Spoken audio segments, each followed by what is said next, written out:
Hi friends, చూడండి పక్షుల యొక్క కిలకిల రాగాలు. అంటే రాత్రి అయిన వెంటనే ఆమె పన్నము కదా, అవి కూడా ఒక ప్లేస్ ఉంటుంది కదా, వాటికి ఆవాసం ఉంది, స్థలంలోకి అవన్నీ జరుగుతుంది. చెట్టు పైన కొన్ని వందల సంఖ్యలో ఉన్నాయి, మనకు కనపడట్లేదు.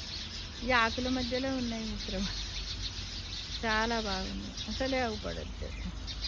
కానీ వాటి రాగాలు చూడండి, కిలకిల రాగాలు ఎంత బాగున్నాయి. వినండి అందరు కూడా, ఒక మ్యూజిక్లా ఉంది కదా, ఒక రీతం.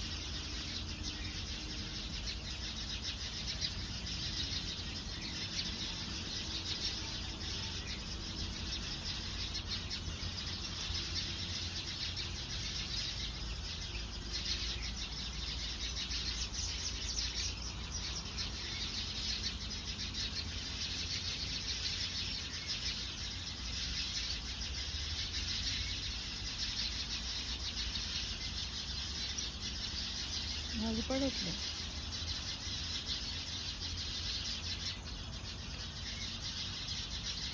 కదా. అయితే ఈ కిచెన్ ల్యాబ్ లోపల మనం తెల్ల విషయం ఏమిటి అంటే తినరా మైమరచి అని మనం ఇంతకుముందు చెప్తున్నాం. కానీ ఇప్పుడు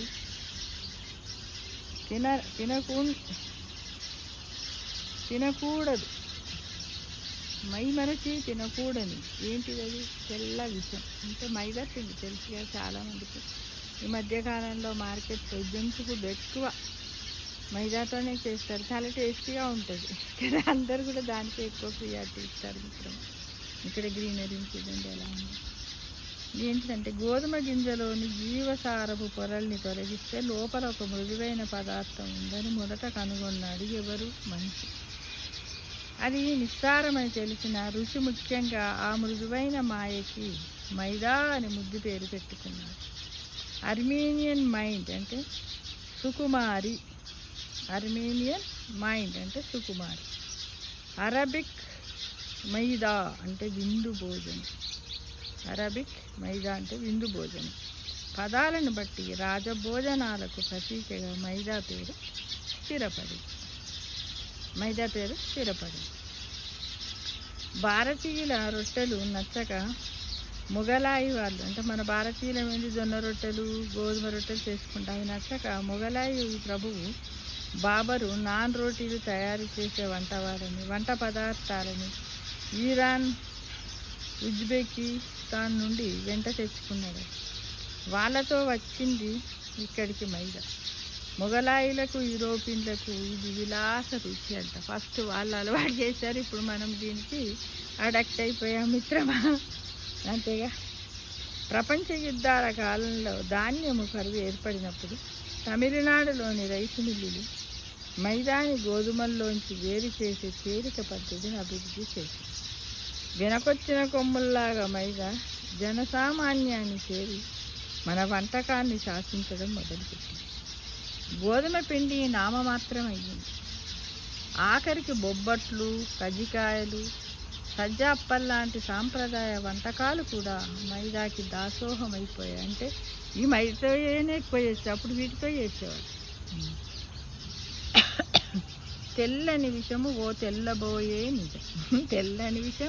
తెల్లబోయే నిజాన్ని తెలుసుకుంటున్నాం. జాంతోఫిల్స్ అనే వర్ణకాల కారణంగా మైదా పచ్చగా ఉండటంతో హానికారక రసాయనాలతో తెల్లగా అయ్యే బ్లీచ్ చేయడము మొదలుపెట్టారు. చూడండి, ఇప్పుడు మనం ఇంట్లో బాత్రూములు కడగాలంటే ఏవేవో లోషన్స్ 2 స్పూన్ల దగ్గర 5 స్పూన్లు వేసి తెల్లగా అవుతుంది, అలా 2 మూతలు అట్లా. అలానే ఇందుకు వాళ్ళు ఏం చేశారు? ప్లాస్టిక్, సింథటిక్ లెదర్ తయారీకి వాడే అజోడీ కార్బనమైడ్ అంటే పేలుడు రసాయనం, అసిటోన్ పెరాక్సైడ్, పైపూతగా మందు, బెనాజాయిల్ పెరాక్సైడ్, పేపర్, డిటర్జెంట్లు, పేస్ట్లు, కాస్మెటిక్స్లు, పుల్లు కడిగేందుకు వాడే హైడ్రోజన్ పెరాక్సైడ్, మూర్ఛల రోగంలో వాడే పొటాషియం బ్రోమైడ్, క్లోరిన్ డయాక్సైడ్ లాంటి రసాయనాలను ఇష్టారాజ్యంగా వాడి మైదాని తెల్ల విషయం చేస్తున్నాయి. కలర్ ఉంటే ఏం పోతుంది? ఆ కలర్ పోయి తెల్లగా ఉండాలి కదా, ఇవన్నీ వాడి దాన్ని తెల్లగా చేస్తున్నారు. Centre for science and environment CSC నిర్వహించిన పరీక్షల్లో 84% బ్రెడ్ బేకరీ ఉత్పత్తుల్లో క్యాన్సర్ కారకమైన పొటాషియం బ్రోమేట్ ఐడేట్ ఉందని కనుగొన్నారు. 1917లోని ఈ బ్లీచింగ్ ఏజెంట్ను కలపట్టాలని నిషేధించాలని వాళ్ళని ఈ సంస్థ భారత ప్రభుత్వాన్ని కోరింది.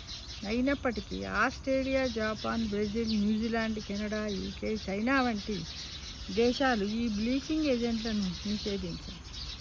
అజోడీ కార్బనామైడ్ను యూరోపియన్ యూనియన్ పూర్తిగా నిషేధించింది. మన ఆహారంలో ఉండకూడని ఈ రసాయనాలు కేవలం అదనపు రుచి, రూపము, ఆకర్షణ కోసము అమితంగా వాడుతున్నారు మిత్రమా, అమితంగా వాడుతున్నారు.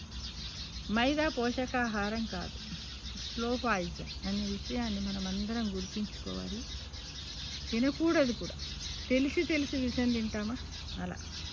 మైదాతో మానసిక వ్యాధులు. ఒకవేళ బ్లీచింగ్ చేయకపోయినా మైదా ప్రమాదకరం. ఇందులోని గ్లూటెన్ పేగుల్ని ధ్వంసం చేసి తీసుకున్న ఆహారాన్ని వంటబట్టకుండా చేస్తుంది. నిజమే, కొంచెం తిన్నా, ఎంత తిన్నా, ఒకవేళ కలవలేదు, ఇలా కలువై రాసాయనికాలు, ఇది ఒరిజినల్ మైదా అన్నా కూడా అందులో ఉండే గ్లూటెన్ కూడా పేగులను ఖరాబ్ చేస్తుంది. గోధుమ గింజలోని మైదా ఉన్న భాగంలో తప్ప మిగతా గింజలంతా పోషకాలు వ్యాపించి ఉన్నాయంటే ఆ మైదాలో గ్లూటెన్ ఉండటమే కారణమని గ్రహించాలి. గ్లూటెన్ పోషకాల శత్రువుగా పనిచేసి పేగులకు దూరంగా తోసేస్తుందంట. చూడండి, స్క్రూ లాంటి విరేచన వ్యాధుల్ని కలిగిస్తుంది. మెదడులో చేరి ఆనందానుభూతిని కలిగించే నల్లమందులా పనిచేసి మనల్ని వ్యసన పరుని చేస్తుంది. అంటే దీంట్లో అడక్ట్ కూడా ఉందంటే, జస్ట్ లైక్ మందులాగానే కదా,